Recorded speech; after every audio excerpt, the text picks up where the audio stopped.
ఈరోజు కానీ ఒకటి మాత్రం వాస్తవం, ఈరోజు కేసీఆర్ గారి నాయకత్వంలో మనం గత 10 ఏళ్ళు ఏ ప్రభుత్వాన్ని అయితే ముఖ్యంగా పేదలకు హితంగా నడిపినాము, ఎక్కడ చూసినా ఉత్తరము దక్షిణము తూర్పు పడమర 4 దిక్కుల భారత కార్మిక విభాగం కలిసి మెలిసి కష్టపడుతూ నిర్మాణం చేసిన అద్భుతమైన నిర్మాణాలు ఇవాళ మీకు కనబడతాయి. హైదరాబాద్లో తెలంగాణలో 10 ఏళ్ల తెలంగాణ ప్రస్థానంలో రాళ్ళెత్తిన కూలీలకు రక్తం రంగరించిన కార్మికులకు సదా రుణపడి ఉంటామని చెప్పి శిరస్సు వంచి హృదయపూర్వకంగా మీ అందరికి నేను విజ్ఞప్తి చేస్తా ఉన్నా. ఉద్యమ తెలంగాణలోనూ మీరు మాకు వెంట నడిచినారు, అట్లాగే ఉద్ధృత ప్రగతి ప్రస్థానంలో కూడా మీరు మా వెంట నడిచినారు. మరి ఉజ్వల తెలంగాణలో కూడా మీరు మా వెంట నడవాలని చెప్పి కూడా హృదయపూర్వకంగా మిమ్మల్ని ప్రార్థిస్తూ ఉన్నా.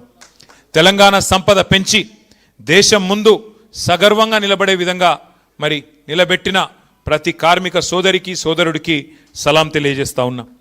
మా జిహెచ్ఎంసి నుండి వచ్చిన మా ఆడబిడ్డలందరూ ఇక్కడ ఉన్నారు.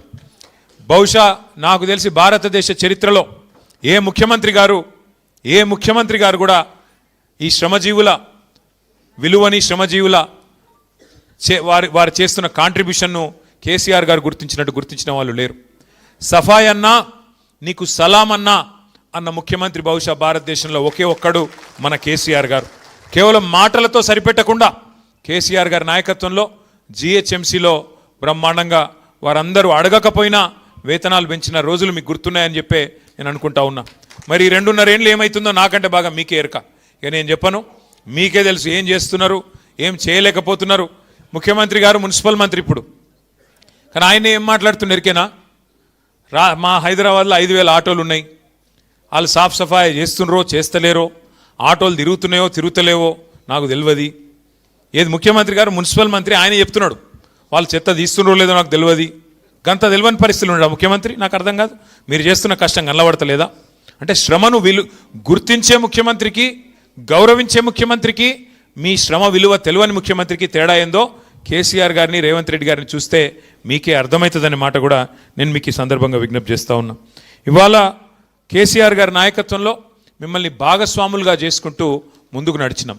మీకు యాదికుండాలి, కరోనా వచ్చినప్పుడు ఎట్లాంటి పరిస్థితి ఉండే దేశంలో, గందరగోళం ఎక్కడికక్కడ. అసలు ఎన్నడూ జీవితంలో చూస్తాం అనుకోని దృశ్యాలు చూసినాం.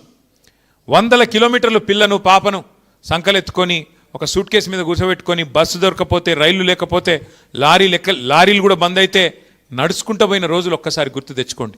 కొంతమంది ఇక్కడి నుంచి బీహారు ఒరిస్సా ఎక్కడెక్కడో 100 కిలోమీటర్లు పోయినారు. ఆ రోజుల్లో మరి భారతదేశంలో అయ్యా మేము మా ఊరికి పోతామంటే కేంద్ర ప్రభుత్వం వారు రైల్లో కూడా ఛార్జీలు పెట్టినారు. రైలు వేసిండ్రు కానీ ఆ రైళ్ళకు కూడా ఛార్జీలు.